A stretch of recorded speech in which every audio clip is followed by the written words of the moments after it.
Terror politics killing Jammu and Kashmir.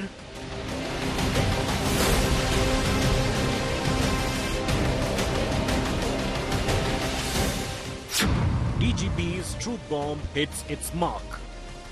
Pakistan successfully came to infiltrate all important aspects of our civil society. Thanks to the regional so-called mainstream politics in the valley. Gupkar gang gets triggered.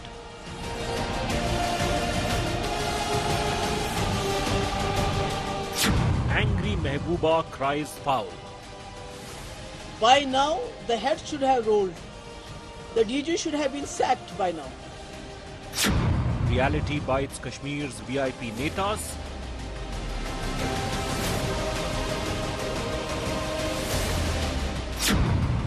Has politics ruined Naya Kashmir? Big focus on India first. 27-year-old Captain Brijesh Thapa from Darjeeling always wanted to don the uniform and serve Mother India. A third-generation soldier, Captain Brijesh Thapa made the supreme sacrifice of his life, fighting Pakistan's state-sponsored radical Islamist terror in the Doda area of Jammu and Kashmir. Sadly, those terrorists are still at large. In fact, these terrorists are now widening their arc of operation from Rajouri Poonch to even Riyasi Doda. This should have alarm bells ringing, not just in North and South Block in Delhi, the Ministries of Home Affairs and Defence, but also in Raj Bhavan in Jammu and Kashmir. We cannot continue to lose soldiers and civilians to this radical Islamist terror. And the Director General of Jammu and Kashmir Police, R.R. Swain, he stirred a hornet's nest, claiming political parties cultivated leaders of terror network for votes. That's a huge claim. But the question remains, what action is being taken? He's not an opposition leader. He is the Director General of Police of Jammu and Kashmir. We explore. I'm Gaurav Sawant. As always, let's get started with the headlines on India First. Fraud IAS Pooja Khedkar shunted out of Maharashtra, relieved of all duties, recalled to IAS Academy. This mega India Today impact of IAS fraud expose.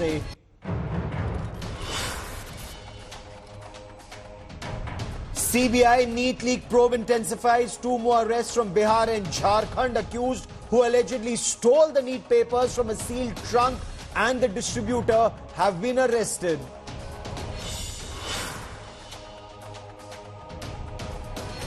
India bloc ally Mukesh Sahani's father Jeetam brutally murdered in Darbhanga, Bihar. VIP chief meets the Bihar Chief Minister Nitish Kumar, says the guilty must be punished. A special investigation team has been formed.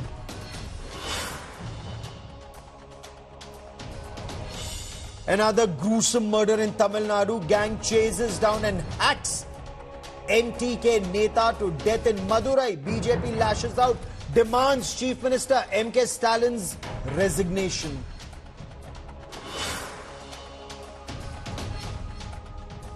In the United States, Donald Trump makes a roaring comeback 2 days after the assassination bid, declares J.D. Vance as his vice presidential pick.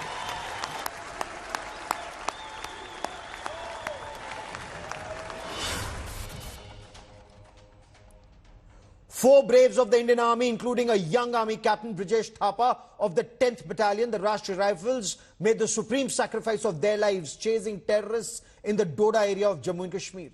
After the first contact with terrorists, they melted into the forest with the Army team in hot pursuit. Initial information indicates that a larger group of terrorists apparently were lying in wait and opened fire, with 4 of our braves being killed in action. The bigger question, more than 24 hours later, what is the intelligence input and where are the operations to neutralize these terrorists and other terrorists who've been operating virtually with impunity south of Pir Panjal? And then there is this big political fight over the Director General of Jammu and Kashmir Police, R.R. Swain's claim that political parties in Jammu and Kashmir cultivated leaders of terror networks for votes. India Today's Sunil G. Bhatt gets you our top story. Captain Brijesh Thapa killed in action in the Doda encounter. Sepoy Bijendra killed in action in the Doda encounter. Sepoy Ajay killed in action in the Doda encounter. Nayak D. Rajesh killed in action in the Doda encounter. Yet another terror attack in Jammu division where 4 army braves lost their lives. The encounter took place when the troops of the 10 Rashtriya Rifles and the Special Operations Group of the J&K Police launched a joint cordon and search operation 55 kilometers from Doda town in the Desa forest belt.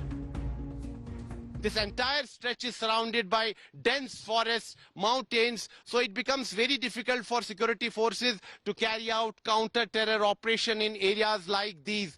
Unfortunately, on most occasions in the recent past, the Pakistani terrorists who have carried out these dastardly terror attacks have managed to escape from the terror attack spots. That is why this time around, the security forces want to ensure that these coward Pakistani terrorists don't escape and they are neutralized as soon as possible. Among the 4 army men killed in action was an officer, just 27 years old, who led his brave troops in chasing the fleeing terrorists in the challenging, thickly forested terrain. Captain Brijesh Thapa joined the army just 5 years ago. His shattered, grieving parents remembered their brave son and expressed today how proud they are of him. गौरव तो अभी हो गया ही, क्योंकि naturally उसने अपने देश के लिए अपने जान दे रखा है ना, तो हो गए. बट हमारा तो काफ़ी बड़ा लॉस भी हो गया वो, तो वो हमको अभी टाइम लगेगा थोड़ा सा अंडरस्टैंड करना. अभी भी हमको ऐसे ही लग रहा है कि पता नहीं अभी क्या हो रहा है वो, क्योंकि उसका इंटरेस्ट छोटे से फौज में और देश के लिए लड़ना था, तो उन्होंने अपना कभी वो ऐसे डरे नहीं, कभी वो झुके नहीं, और हमेशा जो है वो जो भी काम था वो अपना ठीक ठाक करता था और जो भी बोला वो सही करता था. Officials said the gun battle began after a cordon and search operation was launched in the Desa forest area around 7:45 p.m. on Monday. Based on that specific input, a massive anti-terror operation was launched by the security forces. Indian Army and Special Operations Group of Jammu and Kashmir Police worked together, and this counter-terror operation was launched at about 7 p.m. last evening. At about 9 p.m., the security forces were successful in establishing a contact with the terrorists who were hiding in the upper reaches. Unfortunately, in the gunfight, 4 of our brave hearts sustained serious injuries, and in the morning we got this tragic news, we got this unfortunate news that all 4 of them attained Veer Gati. They made the supreme sacrifice of their lives for the nation. Amidst the spate of terror attacks in Jammu and Kashmir's top cop, the DGP, blamed regional parties for helping Pakistan's sinister terror agenda. Pakistan successfully came to infiltrate all important aspects of our civil society. Thanks to the regional so-called mainstream politics in the valley, there is overwhelming evidence to show that many had honed the art of running with the hare and hunting with the hound to a near science that left both the common men and the security men bewildered, frightened and confused. Former J&K Chief Minister Mehbooba Mufti has demanded the DGP's resignation, terming him a political tool. By now, the head should have rolled. The DG should have been sacked by now. Because जो इस वक्त हो रहा है, पिछले 32 months में almost 50 soldiers have lost their lives. Nobody is being held accountable. In the last month, Jammu alone has witnessed 5 terror attacks with Jawans dying in the line of action. In 2024 alone, 27 terrorists and 15 security personnel have been killed in action. With Sunil Ji Bhatt in Doda, Jammu and Kashmir, Bureau Report, India Today. So when the Director General of Jammu and Kashmir Police says Pakistan had infiltrated all important aspects of civil society in J&K and that political parties cultivated leaders of these terror networks for votes, it's a hugely alarming statement to make, and it's resulted in this war of words with PDP Chief Mehbooba Mufti calling for his sacking, saying he's not doing his job. Where is he catching terrorists? What are these statements all about? But what do these statements mean? Joining me on India First is Lieutenant General Sanjay Kulkarni, former Director General of Infantry. And do remember, infantry plays a very critical role in counter-terror operations. SP Vaid is the former Director General of Jammu and Kashmir Police. Najmu Saqib represents the PDP on this special broadcast, and Irfan Hafiz Loan is a lawyer and activist, a part of the civil society in J&K. But Mr. Vaid, what do you make of DGP Swain's comments? Political parties cultivated leaders of terror network for votes. Is that true, sir? Gaurav, first of all, my tribute to the martyrs and condolences to their families. Then coming to your question, see, we all knew Kashmir. We have all worked there, lived there for more than 3 decades.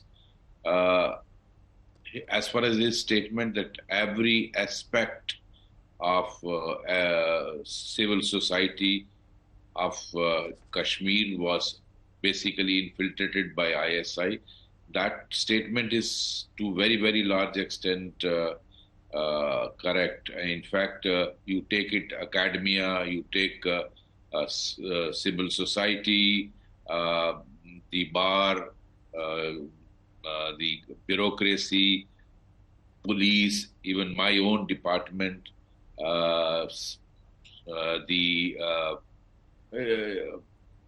you take educational institutions, any wing of the civil society, media, they were all affected because in the 90s, when terrorism erupted, there was a subversion of almost every part of the civil society, and political parties are also part of it, and everyone got affected. There's no doubt about it.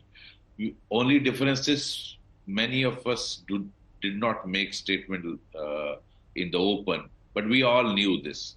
I think R.R. Swain has made a statement, but we must also realize that a lot of political workers also got killed in this. I'll come to that aspect in just a moment, but I want to bring in Najmu Saqib into this conversation. Sir, you represent the PDP. R.R. Swain is accusing leaders of J&K, of political leaders of J&K, that they've mastered the art of running with the hare and hunting with hounds. Sir, has he completely exposed, 1, the political leadership, 2, elements in the civil society in Jammu and Kashmir?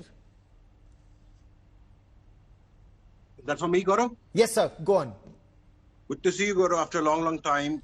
I mean, it's really unfortunate that we are speaking in the time when we continuously are losing our Jawans.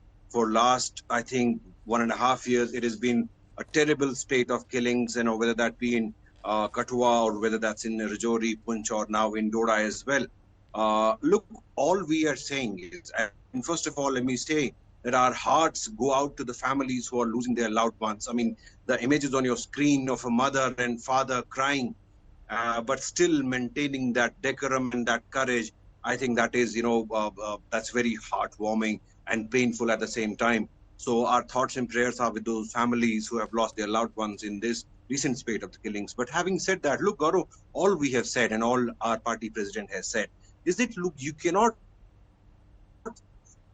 We are saying that your fight is with an enemy.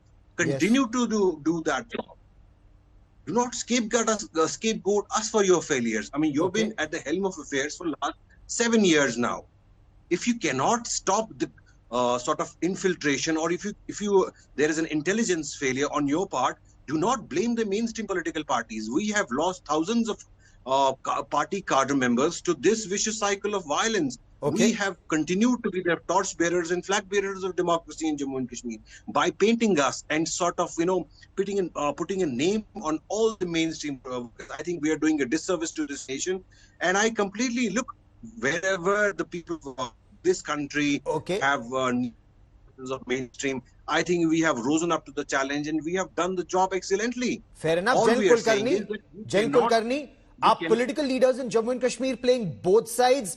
Is that impacting India's war on terror? Respond to PDP leaders or Najmu Saqib, for example, on the broadcast saying political parties in J&K, they've risen to the occasion, they've shed blood, they've fought for India against Pakistan, and they're being unfairly targeted and tarnished. Gaurav, of course, very sorry to have heard all this. But at the very outset, I must say I absolutely endorse the DGP Swain and DGP Swain. There is no denying the fact, because I have served in Doda from 96 to 99. And I can tell you with certainty that yes, there is no denying the fact. As much as the fish can't stay without water, neither can these terrorists stay without local support. And that local support to them comes encouraged by these politicians without fail. It is coming for whatever the reason it may be. There is no denying the fact that some politicians, some locals have also lost their lives fighting against terrorism. No denying the fact. We have confronted, I've been telling people, I've confronted so many families in Doda. In Doda, I'm telling you. In Thatri, I can tell you with certainty. I would go to their houses and ask them, why don't you let your son surrender? Why don't you let your son surrender? Please, we know he's a... At the end of it, they would say, Janab, aap maar do. What do you mean maar do? Of course we will kill him. Without fail, we will kill him. There's no denying the fact we'll kill him. But from the same family, we will have somebody doing Anganwadi, somebody a teacher, somebody a shopkeeper, somebody an engineer.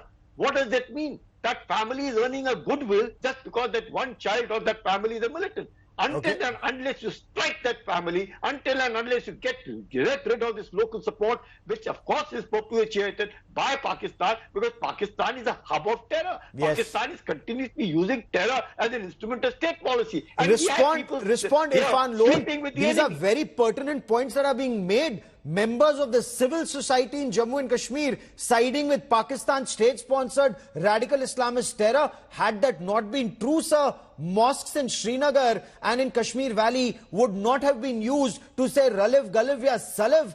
And we've seen the exodus of Kashmiri Hindus from the valley in the 1990s, sir. See, first of all, my heartfelt condolences to bereaved families.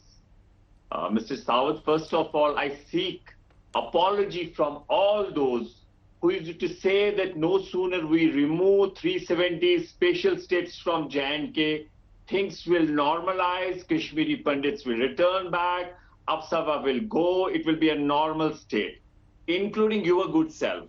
You used to make very tall claims that 370 will go, it will be a return of the normalcy. But you have seen things are moving from bad to worse. So I'm sorry, I completely disagree with you. And since you go on rhetoric, I go on facts. I'll let you complete your point, and then I'll destroy your tall claims with facts. We'll put out those facts on India Today, how things have improved in Jammu and Kashmir on the terror front after abrogation of Article 370 with facts, sir. But please complete your point. See, first of all, let me tell you, we all are here worst victim. Thousands of the workers of these political parties were killed. And this common Kashmiri was worst victim of this turmoil. And I would like to remind you, the Honorable Supreme Court in 370 judgment held, let there be a commission which will investigate all sorts of violations, not from one side, all sorts of violations, thereby meaning we are worst victim of this turmoil.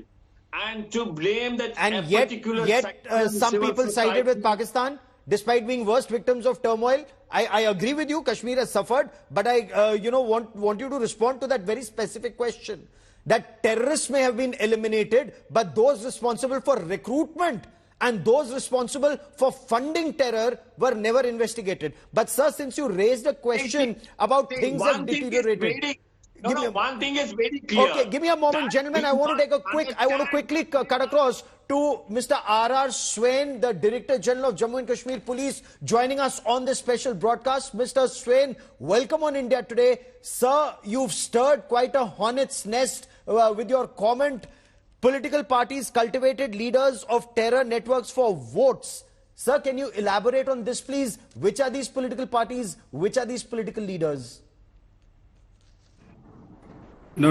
I mean, that was very honestly a different context in which that was said.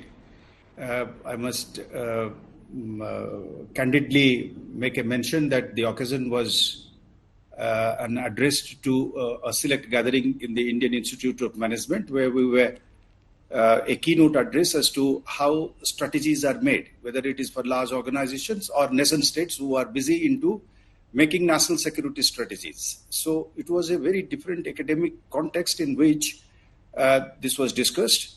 Yes, it was discussed in the context that analysis and diagnosis have to be made when you really devise policies. So that was the context. Okay. It was in a very different setup in which it was made. Now, sir, let me come to the second aspect. What you've also said is while terror recruits were eliminated, but those responsible for the recruitment and those responsible for arranging funds were never investigated. So what is the time period that you talk of, and does this problem persist in Jammu and Kashmir, that funds availability to terrorists and recruiters, they continue to flourish? See, I mean, again, when you are talking about making a strategy that would work, you are certainly trying to think of an action plan where you would like to reach a different destination.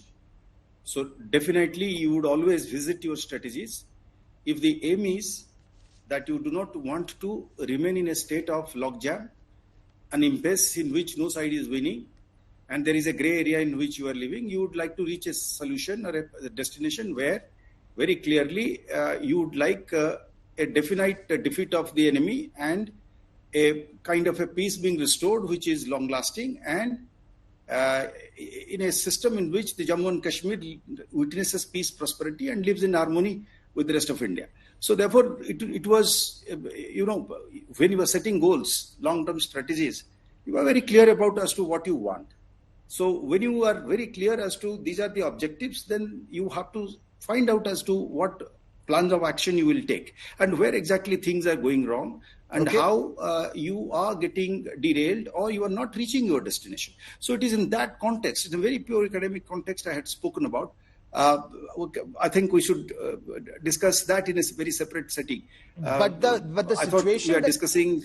Yeah, go on, sir. You thought we were discussing? Go on, sir. Kindly go on, sir. Because Mehbooba Mufti, the former Chief Minister of the erstwhile state of Jammu and Kashmir, wants you to be axed, and she's used some very harsh words for you in terms of, saying that you're trying to fix things, you being a political fixer, or words to that effect, sir. No, let's. I think it's wise to avoid. You see. When you are strategizing or when you are making an analysis, you are not indicating at individuals or individual parties or individual entities. You are trying to take stock of the entire spectrum of actors, players, forces which are at play. And there are a variety of situations which are systemic, which often overwhelms individuals and individual parties. So it is these systemic features of a kind of an ecosystem which, unless you address it fundamentally, you would really not be able to break out of a logjam or an impasse. I mean, you would not head towards what you call a decisive victory. You would continue to be in a state of seesaw. Sir, why are we still in a state of seesaw, if I may? Are we still in a state of seesaw? Article 370 was abrogated on 5th of August 2019. Now we are in 2024 and Pakistani terrorists or Pakistan state-sponsored radical Islamist terror is still bleeding us now south of Pir Panjal. Where are we failing, sir? See, as we speak, you see, all of us are very clear. I mean, anyone who visits Kashmir Valley is aware that the situation has visibly changed. It is not in terms of statistics alone or always, but anyone who has a first-hand experience of Kashmir would know that the fear factor has come down.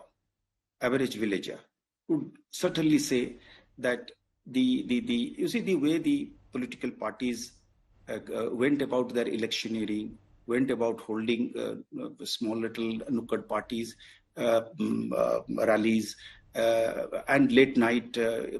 So there is an element of change which is certainly palpable. Now, the fact is that this is a war in which, as we say, that you have to run the antibiotic course. You can't live in between. Obviously, when you are trying to reduce the influence of an adversary which had invested itself for about more than 35 years, and perhaps earlier, obviously, they would not sit idle. Now, what I'm saying is that the course that we are having, the strategy that we are adopting, must run its course to be able to achieve a lasting peace. So this is a work in progress in which I would say that as far as the Jammu thing is concerned, broadly speaking, you see there are very few number of terrorists. You would recall that between 1995 to 2006, I think for about 11 years in Jammu province, we witnessed a lot of violence, a very intense phase of terrorism in which not only individuals but community specific massacres had taken place. Yes. See, the strategy of the enemy is certainly, very obviously, is trying to sort of see that it doesn't lose the influence it had in Jammu and Kashmir. It is not only about, you see, the influence does not only mean about ability to kill.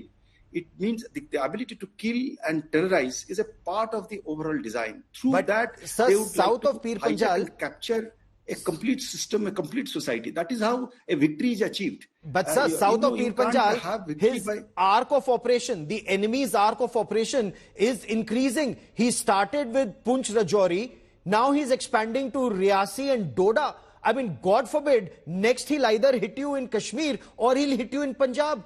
Either ways, the terrorist arc is improving. Point one. Point two, permit me, sir. I've covered terrorism in Jammu and Kashmir in the late 1990s and through the phases post-Kargil. I want to understand a terrorist life post that first engagement. The second engagement should take place in 24 hours, 48 hours, 72 hours. Here, terrorists since last 1.5 years have been killing our people in the hinterland. And where are we able to re-engage them? Is this weakness of our intelligence grid or is this weakness of our operations grid? No. Be assured that, as I said, that the number of terrorists are limited. They are taking advantage of 2 to 3 things. Anyone who is aware of Jammu province, Jammu is not Kashmir. Kashmir is a flat land. It's a place where it is reachable by roads and mobile connectivity. When the information comes and the action takes place, the gap is very little. Now here is a place, first, it is extremely mountainous and full of jungles. It is almost 2.5 times larger than Kashmir province. Yes. Almost the entire, the districts of Kashmir, Doda, Ramban, Rajouri, Poonch, and large parts of Kathua and Udhampur and even Riasi are absolutely mountains, not an inch of land which is flat. Now, what happens is 3 to 4 months of every year opens up. The upper reaches opens up. Vast grasslands and forest opens up. The villages go up. Now, these are the places, these 3-4 months actually have places where it is now full of migratory people who are grazing their lands. So the enemy has kind of developed the tactics of placing them here. As if, beyond the enemy line, SF types. So a handful of people certainly have been able to cause loss, but that is certainly nowhere near being able to create a situation like Kashmir. Why? Because firstly, the people are with us. If you go to Bhadrabad today, if you go to Doda today, if you go to Kishtwar today, if you go to Riasi today, you will find that the entire range of people, villagers, through their village defense committees and through the SPOs, they are willing to be part of the fight. They know that a couple of people who are not connected with the land, who have got no stake, completely foreign origin, Pakistan origin, have managed to come heavily armed and are taking advantage of the heights and are taking advantage of that these 3 months of opening which they have in the heights where people are there. They can go with gunpoint and get food and then hide back into the villages. Now, permit me. Yes. In these 3-4 months, why can't you put additional forces on these routes? Put a COB, put a company operating base there, put your drones there, put additional forces there, or have better intelligence, mount quick counter operations if they're operating in an area, put police and SOG in those villages where they come for food and water? There are several things which are on. Now, all of this cannot really be discussed in an open forum like this. The tactics, the micro tactics, obviously you would understand, Gauravji, cannot be discussed. Now that the challenge has come up, it is certainly being responded. I can only assure you that sooner than later, these perpetrators will be made to face, the dose of martyrdom from their point of view. Actually, there are very handful, and the only question of time when the tactics changes and we are in a position to get at them. Fair enough, sir. Wish you all the best in eliminating these terrorists. Of course, as you know better, sir, you've dealt with the situation for so long. This is like pruning the branches of the terror tree with roots in Pakistan. Perhaps all of you know so much better how those roots need to be eliminated. Mr. R.R. Swain, Director General of Jammu and Kashmir Police, for joining me here on this India Today special broadcast. Many thanks. We will continue to track this story very, very closely. That's all I have time for on this broadcast. Many thanks for watching.